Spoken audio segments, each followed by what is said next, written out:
Good evening, everyone. Good to be back on tonight. I thank God for another opportunity.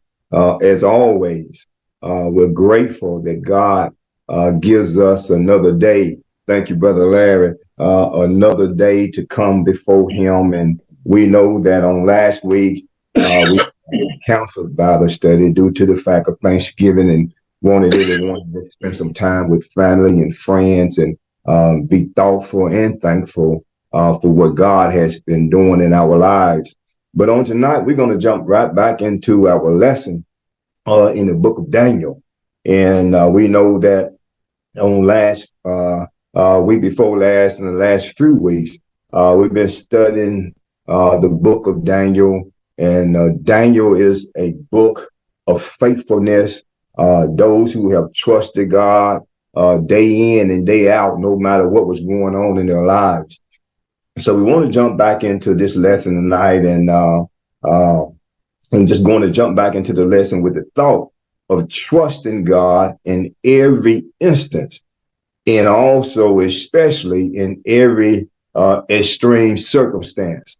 Trusting God in every instance of our life, and also in every extreme circumstance that God has allowed the enemy to bring our way. And the key word in this book of Daniel is trust. Learning how to trust God in all things, because we know and understand that we're going to have some valley lows and some mountain highs that we're going to have to climb. And when we look at the obstacles of our life, it seems to us in man's eye that this thing is too big for us, it's too hard for us. Don't know how we're going to be able to make it through. But Daniel, the book of Daniel teach us that if we can trust God all the way through every step of our life, everything that we have to go through, then we can be successful, and we can make it if we try. I know we use that word so often, and we use that statement so often over the years that we can make it through anything if we try. And that is a true statement. If we try, if we do our part, then God will do the rest. So if you will, let's go ahead and jump back into the lesson tonight. Recording stopped. Allow me to go right back to chapter 3 where we started, and pick up from there, where we finished on last week before last, and pick up from there. We know, and I won't go back into the whole story for the sake of time, but we know that these Hebrew boys, four young Hebrew boys, along with other Hebrew young men, had been taken captive by the Babylonian army under the rule of Nebuchadnezzar.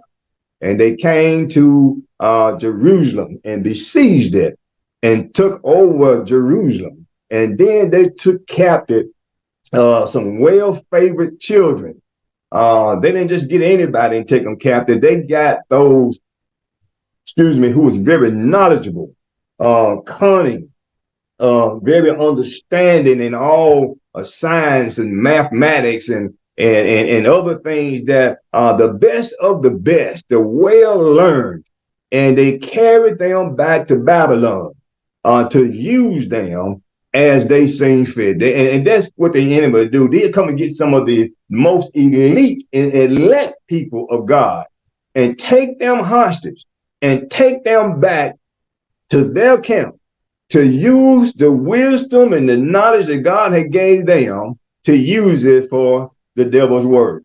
And the devil is still have that MO today.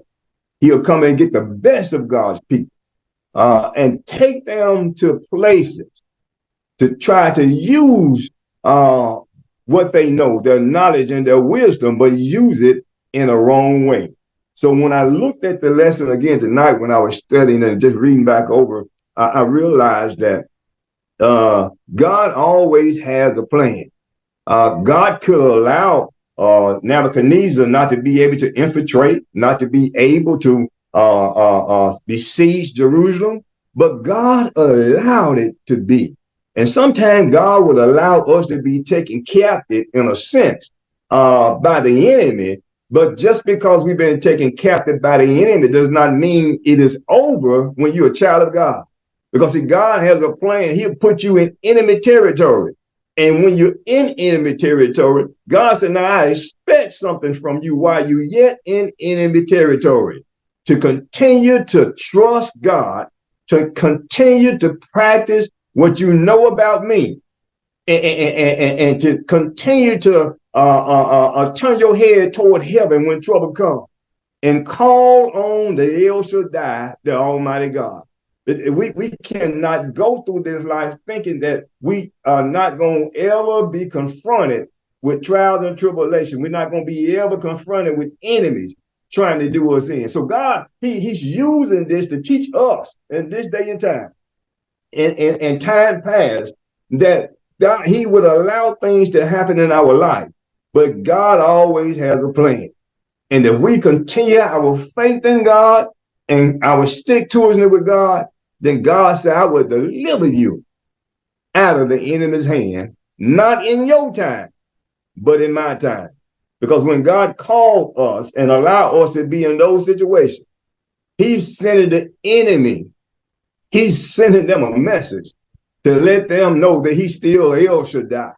And also, He has some people that no matter what happened in their life, they're not going to turn their backs on God. So when I was looking at this, and we won't go back and tell this story, we know that these Hebrew boys, a matter of fact, 3 or 4 of them, Shadrach, Meshach, Abednego, and Daniel, they stood out among all the other Jewish young men, Hebrew young men that had been taken captive, because there was something special about them. There was something God had put within them that would not allow themselves to follow what the enemy was wanting to use them for. They decided to take a stand, is what I'm saying tonight. And I need to say online tonight, where are you with taking a stand for God against the enemy? Where are we for taking a stand against the enemy? I want to go back to chapter 3 just real quick. And we know that in chapter 3, Nebuchadnezzar had raised this image, erected this image, and wanted the whole nation to bow down to this image, but they decided that they was going to trust God and not bow down to the image that Nebuchadnezzar had erected. And we know the story that these young men, these boys, Daniel said he was not going to bow down and worship this golden image, and he told them that he was going to throw them. Shadrach, Meshach, and Abednego. These 3 boys said they was not going to bow down and worship this strange God that had no power over their El Shaddai God. And even though they was warned and threatened that they was going to be thrown in the fiery furnace, they did not let that deter them from trusting their God. And we know the story that they did not bow down, and they threw them in the fiery furnace. And after they had thrown them in the fiery furnace, we know sometimes when we get in heated situations, and we know that seems like the enemy has us bound, seems like it's all over for us, but still yet while we are going through our circumstances, we got our head lifted toward heaven, and we still praying to God. And somehow in the twinkling of an eye, somehow in an instant, what we thought was getting ready to happen to us, God had a way of turning that thing around. And the enemy was almost there, almost to do us in. And then God scoops in and saves us. Had anybody online tonight had been all the way to your last bit, wondering, Lord, how I'm going to get out of this? Look, I done prayed, I done did everything I know how to do. And Lord, seems like the enemy still have me bound. I'm thrown in the fiery furnace, and they steady turning up the heat on me. And God said, you have done what you're supposed to do. Ain't nothing else you can do but do what you already have done. And that's trust in me. And when we trust God like that, God said, it moves God to move on the situation. Lord, I done waited on you. I done prayed about it. And Lord, I know you're going to deliver me. And sometimes the deliverance ain't the way that we expect for it to be. Well, Lord, I want you to deliver me this way. I want you to deliver me that way. And God will deliver us his way, that his name will get the glory. But at the same time, we'll be able to give him the praise for bringing us out. Shadrach, Meshach, and Abednego got thrown in the fiery furnace, and we know that they turned up the heat on them. And when they turned up the heat on the fiery furnace, the men that was turning the heat up, that was the ones that got burned up. They were trying to heat the fire even harder, and the fire was so hot that it consumed the enemy that was trying to kill them. But yet, while it consumed the enemy, the Bible said that when Nebuchadnezzar looked in, and he said, I thought we threw in 3, but I see one more in there, and the 4th one looked like the Son of God. In the last instance, about to be destroyed, about to be consumed with the fiery furnace, what the enemy had put against them. But God stepped in. And not only did he step in, but he allowed them to see his hand in it. That's why Nebuchadnezzar said, when he looked in, he said, look, the 4th one looked like the Son of God. That's chapter 3, verse 25. I'm going to read it, then we're going on to the lesson tonight. It said in chapter 25, and he answered and said, chapter 3 of Daniel, verse 25, 24 and 25. Then Nebuchadnezzar the king was astonished and rose up in haste and spake and said unto his counselor, did not we cast 3 men bound into the midst of the fire? They answered and said unto him, the king, true, O king. And Nebuchadnezzar answered and said, well, we threw in 3, but lo, I see 4 men loose, walking around in the midst of the fire, and they have no hurt to them, in the form of the 4th one, look like the Son of God. Won't God show the enemy who he is in our situation? He said the 4th one, and he would identify himself as to who he is to the enemy, because they know they had did all that they could do to them. They had thrown them in the fire. What should have consumed them, they had no power over them. And when the enemy look at our life like that, they know that we serving an El Shaddai God, and they wonder everything that they have done to us seems like it have not been successful. Then they have to say, what's going on? And then God will show himself to them and let them know that what you was trying to do, I stepped in and I turned that thing around. I stepped in and saved my child. And that's what God will do. He'll show the enemy that the hand of the Lord is on his people. And I thank God that God took these 3 boys, Shadrach, Meshach, and Abednego, and showed his mighty hand upon them to the enemy. And tonight, I know that in chapter 4, we know that Daniel, Shadrach, Meshach, and Abednego, they was taken care of. They was let alone because they took a stand with God. And sometimes the enemy would know, hey, that person over there or that person over there is hands off to us, because we know that they have the protection of God on them. I bet we better not mess with them. We'll go mess with somebody else that don't know really who their God is. But these over here, God has set aside. And I don't know about you tonight. I want to be one of these over here that folk know that God has set aside. That there's certain things that you can't do or mess with that person, because guess what? We're afraid to mess with them because of their God. And I don't know if anybody online tonight, they have took a stand like that with God, and your enemy decided to leave you alone because they know you're standing with God. And when we do that, oh my God, the Lord, he has made a difference in our situation, in our life. Because see, we're off boundaries. We're off limits to what the enemy can do to us. Not that they won't try, but God said, I will deliver. Let's get to the lesson tonight. I got to hear along with this, but I get excited when I started talking about how God's hand moved in the situation, and He let the other folk that was around see His hand move against the enemy because of what they was trying to do to the faithful that trusted God. I want to go to chapter 5 tonight, and we know that in chapter 5, we know that now this is the son Nebuchadnezzar is not the king anymore, but his son is sitting in his stead by the name of Belshazzar. But Belshazzar had the same attitude, he had the same mindset that his father had. That he was going to rule with an iron fist. He felt that he could do anything that he wanted to do.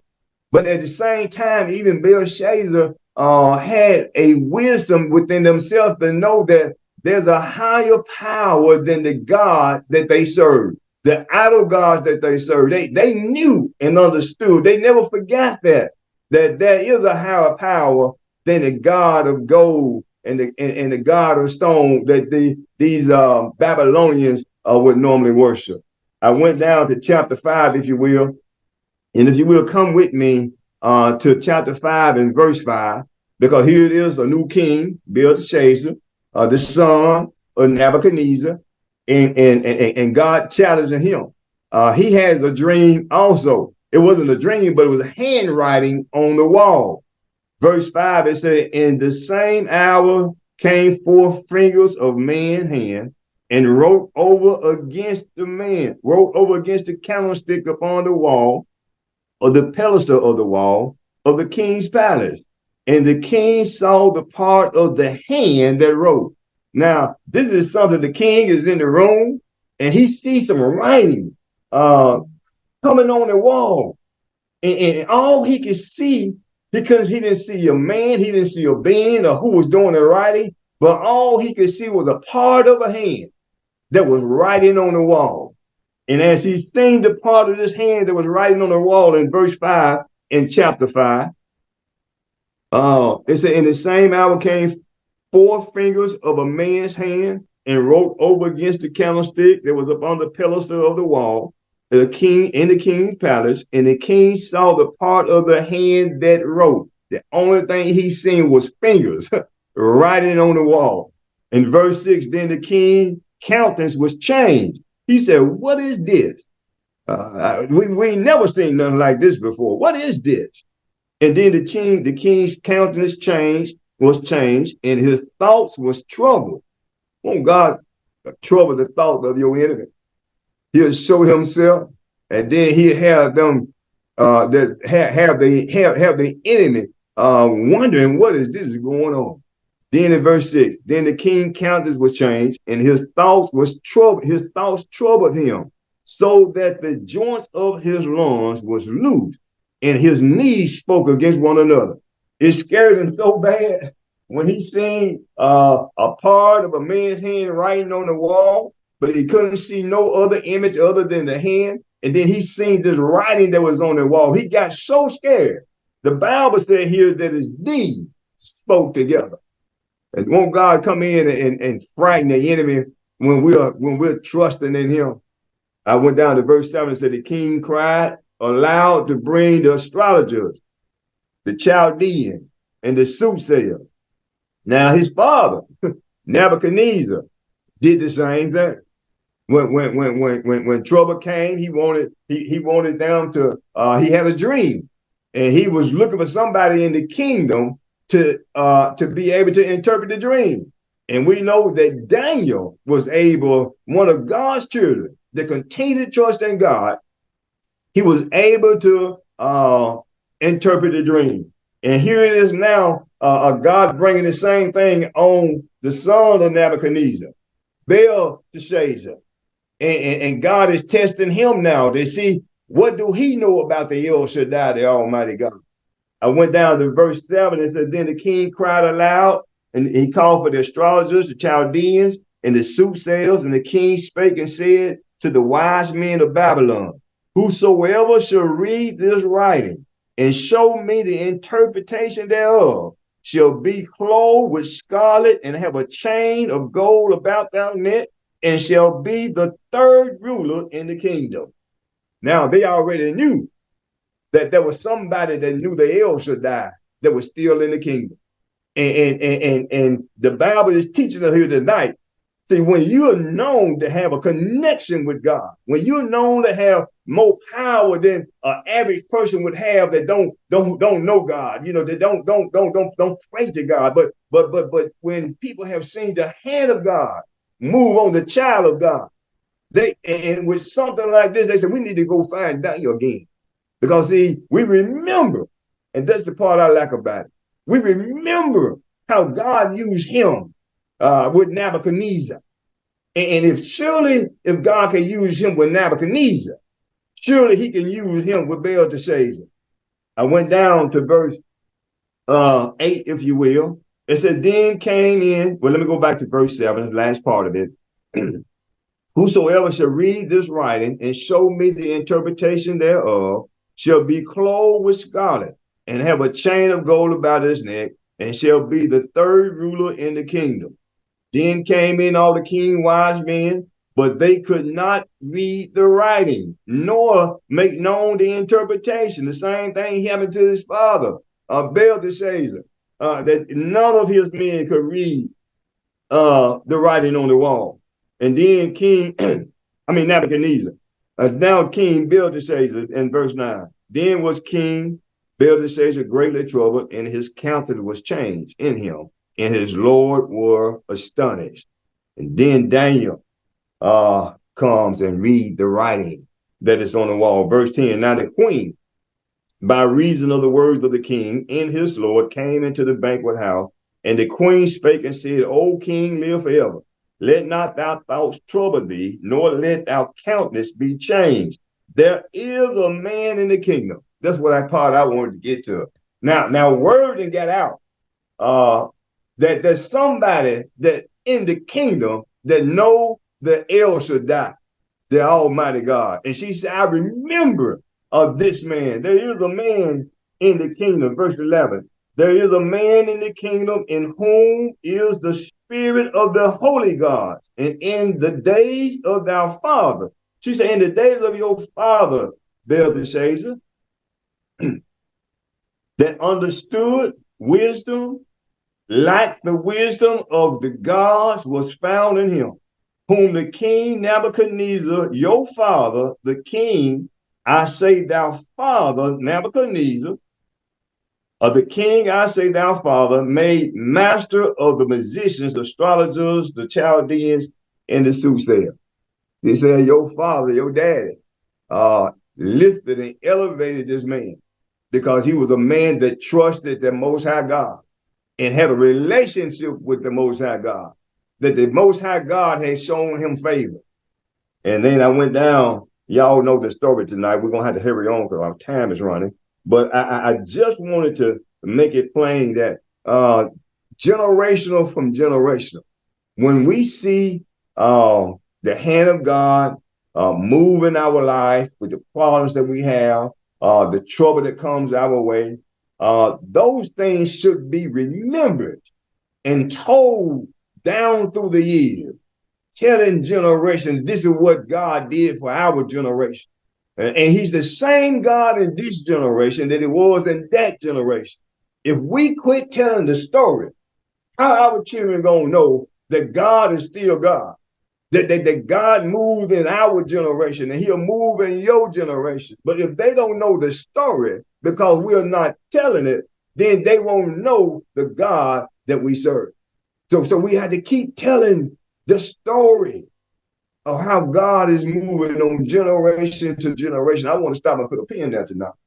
Because we see so many times, even in our society, the weakness of our children, the weakness of our people, because the story is not being told. And here it is, this woman, she wasn't a Israelite, but she was a Chaldean. And she's telling the story of the El Shaddai and what he had did to the people of Israel. So if the Chaldeans or the non-believers of God can remember the story and keep telling the story and tell it to the sense to know that there ain't but one power. We serve the outer God, but there's a power higher than the outer God. So I looked at that. I went down to verse 12, if you will. It said, for as much as an excellent spirit, it talks about uh, the Hebrew boys and talking about Daniel. For as much as an excellent spirit in knowledge, in understanding, interpretation of dreams, a showing of hand, a showing of heart sentence, and dissolving of doubts were found in the same Daniel. The same Daniel was found in the same Daniel, whom the king named Belteshazzar. Now let Daniel be called, and he will show the interpretation thereof. We have an opportunity to make an impression on non-believers that through God, his people can do anything. And through God, he will deliver his people. I want to skip on down to verse 22, if you will. It said, and though his son, O Belteshazzar, has not humbled thine heart, though thou knewest all things. Verse 23, but has lifted up thyself against the Lord of heaven, and they have brought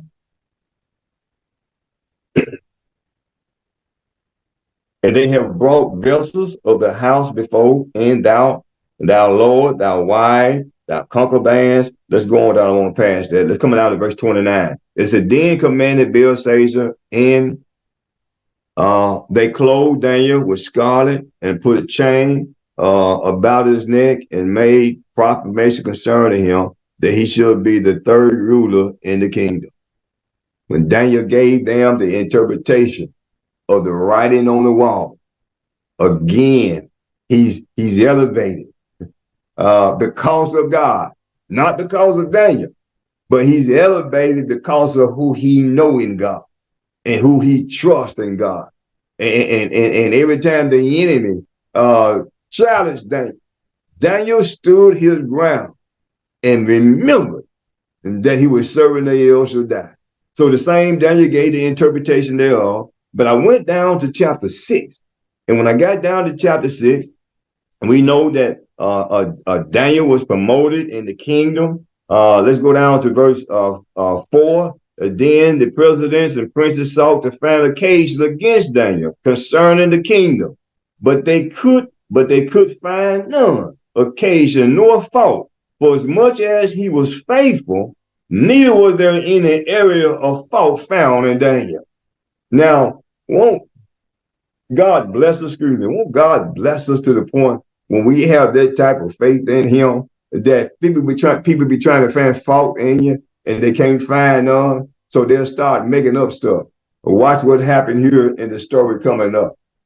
It goes down to verse 4 again. Then the presidents and the prince sought to find occasion against Daniel concerning the kingdom. Go down to verse 5.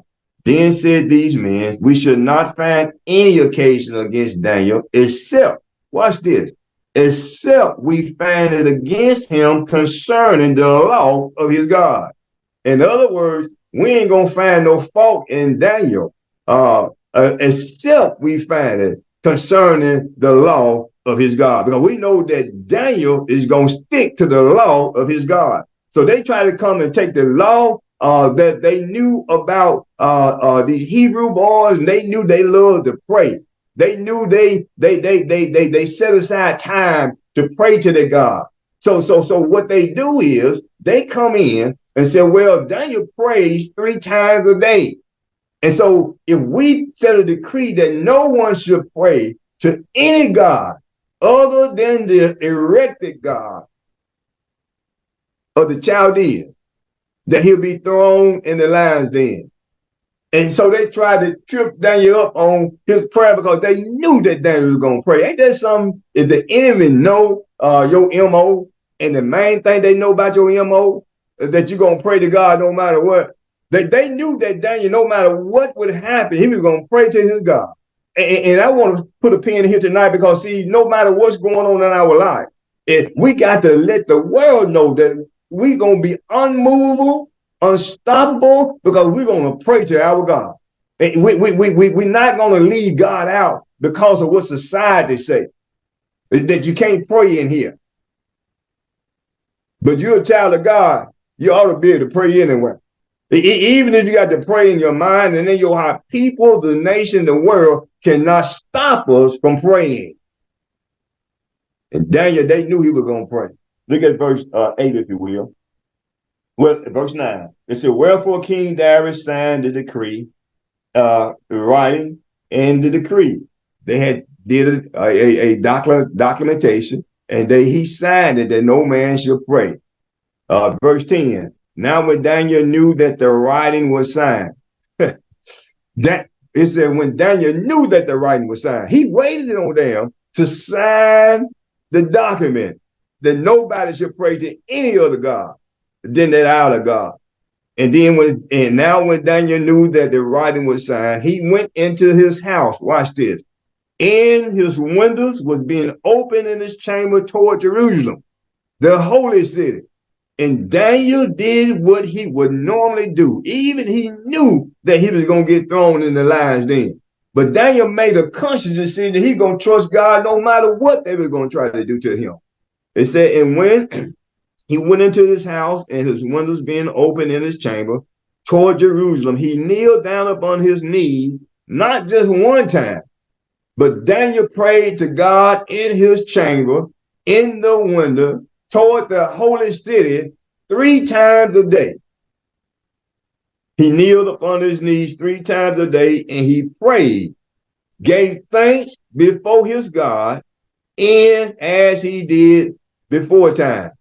He didn't let the decree stop him from doing what he had been doing with God all the time.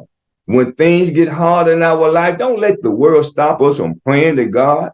If we pray to God 3 times a day, keep praying to God 3 times a day. You pray 5 times or 20 times a day. Whatever you have in your heart that you're going to do for God, don't let the world change us from praying to God. It says in verse 11, then these men assembled and found Daniel praying and made supplication before his God. In other words, supplication. He implored, asking God for favor. He said, Lord, I need some favor in this situation. You know I love talking to you and I love praying to you. I know they in my chamber, they've been watching me, but I made a decision that I'm going to pray anyhow. And he said, Lord, show me favor, because I chose to call on your name other than hushing my mouth. And even sometimes when we at work and it's not popular for us to sit at our desk and pray, and they tell you can't pray in here, if you want to talk to your God, all you got to do is bow your head and you can talk to Jesus. You're prostrate of how you set yourself. And you taking time to still to pray to God and knowing that it's unfavorable. You taking a stand for God. All right now, Pastor, don't you get nobody fired on tomorrow. But let me just tell you today, if you trust God, now Daniel, he was going to get thrown in the lion's den. And we worried about, well, I may not get a promotion this week, or they know I'm a prayer. I may not get the position that I'm going after because they know I'm a prayer. If I don't get that position, God got another one for me. But I'm going to pray to God. And if I keep praying to him, he's going to give me one better than what I was looking at. That's how God wants us to pray and to trust him and to know that he's God and God alone. I went down to verse 11 again. Then these men assembled and found Daniel praying and making supplication before our God. Brother Larry, if you will hold your hand up when it's 7:10, let me know when it's 7:10. Amen. Then Daniel came near.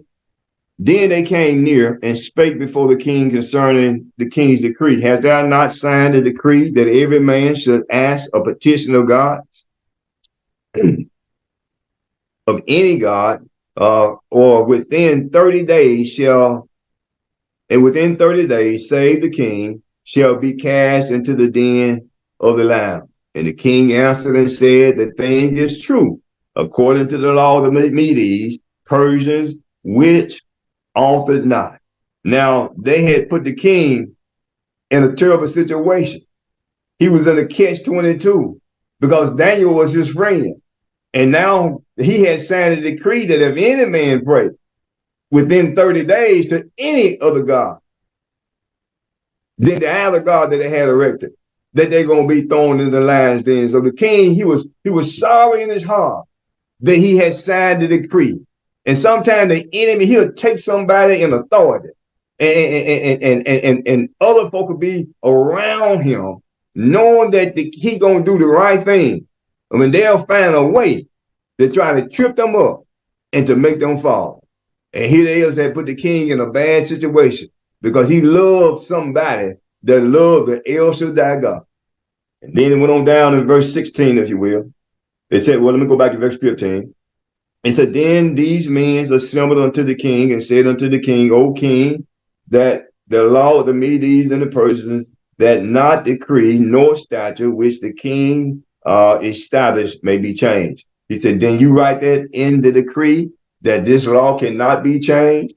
And because this law cannot be changed, let me just go ahead and tell the story. Because this law cannot be changed, we found your friend Daniel praying in his chamber 3 times a day. King, what you gonna do? And the king know they had it because he had signed a decree. He couldn't go back on it. But he was sorry in his heart that he had signed the decree against his friend that loved the Lord. But he still had to put Daniel in the lion's den. And when he put Daniel in the lion's den, let me find it real quick. I'm gonna go down to verse 18. Then the king went to his palace and passed the night fasting. He couldn't eat anything. He was so disturbed. The king went to his palace that night in verse 18, fasting. Neither were instruments of music played. He didn't want to hear no music being brought before him, and his sleep went from him. He couldn't sleep because he knew that what he had done may cost Daniel his life. Anyway, God always have a plan. And the king was up all night, but soon as daybreak came, the king ran down to where Daniel was, verse 20. And when he came to the den, he cried with a lamentable voice unto Daniel. Daniel, he cried. Wanted to know, was Daniel all right? And Daniel, and the king spake and said to Daniel, O Daniel, look what he said, O Daniel, servant of the living God. Now, can I put a pin there and we closing out tonight? When he called Daniel's name and he knew Daniel's stand, he said, Daniel, you know you could have died, but you was a servant of the living God. He said, Daniel, servant of the living God, is thou God whom thou servest continually, able to deliver thee from the land. And look what Daniel said. Then said Daniel unto the king, O king, live forever. My God has sent his angel and had shut the mouth of the lion. Thank you, brother. My God, Daniel said, had sent the angel and shut the lion's mouth. Anybody been in that situation tonight when you was almost caught up for trusting God, and somebody loved you enough to come check on you and say, have you trusted God? Are you still all right? And then Daniel said here, shut up the lion's mouth that they have not hurt me. For as much as before him innocent was found in me, and also before thee, O king, have I done no hurt. Daniel said I was innocent, and God saved me. Even when we're trying to do right by God and things seem like they're going awry, do what's right by God. And said, Lord, you said, if I abide in you and your word abide in me, then I can ask what thou will of the Father, And not that it might be done, but Daddy, you said that it will be done. And if we would start walking in will be done and let not the things of this world deter us, the things that come at us and try to make us afraid to worship God and to trust God in every instant. God said, I'm no shorter than my word. I am a deliverer. And it may not come when we want it. It may not come in the way or the style that we're looking for it. But God said, I am a deliverer. And if God moves in the situation, he may not deliver us the way that we thought we were going to be delivered. We may go from bad to worse. And we say, God, what happened? I trust you. God said, I had to take you over here to go to worse because I was taking you from worse to better. So don't get deterred if you went from bad to worse and said, Lord, I trusted you. Know that man don't know God's plan. Daniel didn't know what God's plan was, but Daniel trusted God, and God delivered. So you've been praying to God, and you went from bad to worse. You got over here. Don't quit praying. Keep trusting God and waiting on God and say, God, I know you're a deliverer. I don't understand why I'm here. I don't understand how I'm going to get out of here, but I know you, God. And because I know you, God, right where I am, I'm going to give your name the glory. And then learn how to wait on God. But they that wait upon the Lord, he shall deliver thee. So we thank God tonight. We know we got to cut out our time. Just got away from us. But I definitely wanted to tell the story about Daniel because I hope this has been an inspiration to us to know that you may be down and out right now. You may be in the midst of transition, but whatever you do, keep your hand in the Lord's hand and trust God all the way to the end. We thank God again tonight, which you will. We're going to ask that we'll come on and turn our mics on. And as we're turning our mics on, we're going to ask for a very special prayer tonight. We asked in prayer for Sister Chlorine Bell, who we know who had surgery on the other day, and then also for our own mother, Mary Span, who is in the hospital at this very moment, and we're asking for all of us that is online tonight, family and friends in the ministry, to come together tonight. And I'm gonna say this at least around about 11 o'clock, where past I may go to bed at 10. I'm asking you from 11 o'clock, get up. It may take you can pray a minute, you can pray an hour. But I'm asking all to come together tonight and at 11 o'clock, and that we pray and we ask God to touch those that is in our congregation that is going through Mother Burson and others who have sickness in their body. I can't name them all right now, but y'all know who they are and they know who they are. And I'm asking for collective prayer at 11 o'clock tonight that we will come together. When you're in the bed already, get out of that bed and get on your knees. And we're going to ask God and pray to God and trust God. And we know that God is going to make the best decision from there as to what he's going to do. But let's come together tonight. It calls us to do a effort, a special effort, to take time at 11 o'clock and do this prayer. I ask that I challenge you tonight to just trust God, that God will and God can. And we know that God has the last word on everything, but he also wants us to trust him to come together enough when it's an inopportune time, come before God and ask God to do just what he said he would do. So we thank God again tonight. Come on, let's turn our